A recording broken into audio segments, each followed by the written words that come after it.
Salut tout le monde, j'espère que vous allez bien, je suis extrêmement content, je vous présente cette nouvelle petite vidéo bonus. Une vidéo un peu dans le même style que le Chromecast, je vous avais expliqué il y a quelques mois ce que c'était un Chromecast et je l'avais testé devant vous. Aujourd'hui c'est un autre objet en lien avec le fait de regarder des films ou des séries. Je vais parler du projecteur, vous savez tous ce qu'est je pense un projecteur. Un projecteur c'est un appareil qui va projeter sur un mur de préférence blanc pour que l'image soit la meilleure possible.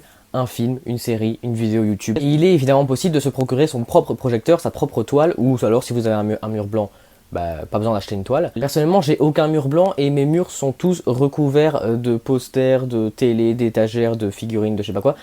Donc j'ai acheté une toile blanche que vous voyez juste ici. Je précise aussi que je ne suis absolument pas professionnel dans le monde de la projection, c'est mon tout premier projecteur.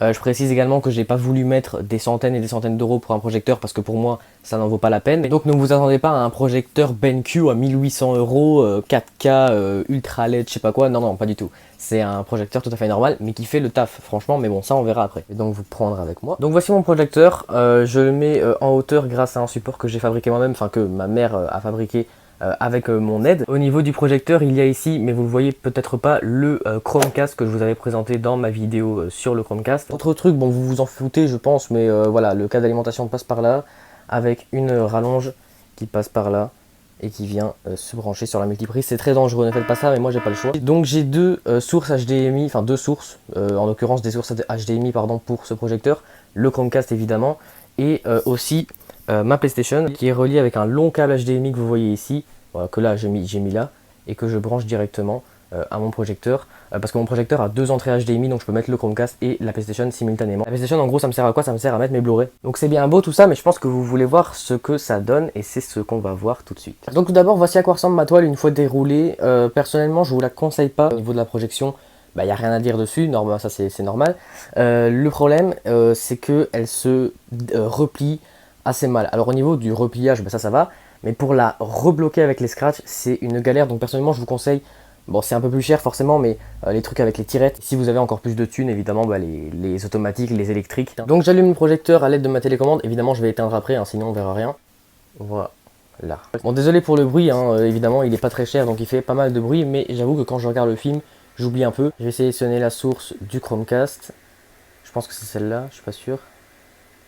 Ouais, c'est celle-là. Donc voilà ce que ça donne, ça c'est le Chromecast. Je vais caster un truc et je vais vous montrer ce que ça donne. Donc voilà, j'ai évidemment casté une de mes vidéos, c'est la dernière, celle sur la filmographie de Spielberg, n'hésitez pas à aller la voir d'ailleurs. Ça fait bizarre de se voir en aussi grand. J'ai pris un projecteur pour avoir une image grande, sans pour autant devoir payer une télévision de 8 mètres de haut à 13 000 euros. Hein, c'est pas du tout, voilà, c'est pas du tout ça que je voulais.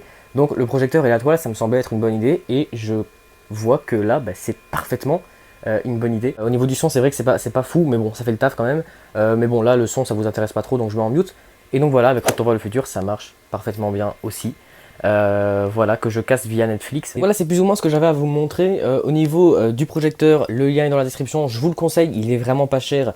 Et il fait le taf, je trouve. Évidemment, si vous cherchez une qualité bien plus optimale, si vous êtes un petit peu plus expérimenté que moi dans la projection, évidemment, c'est pas du tout celui-là que je vous conseille. Enfin, en tout cas, je pense que c'est pas celui-là que je vais vous conseiller.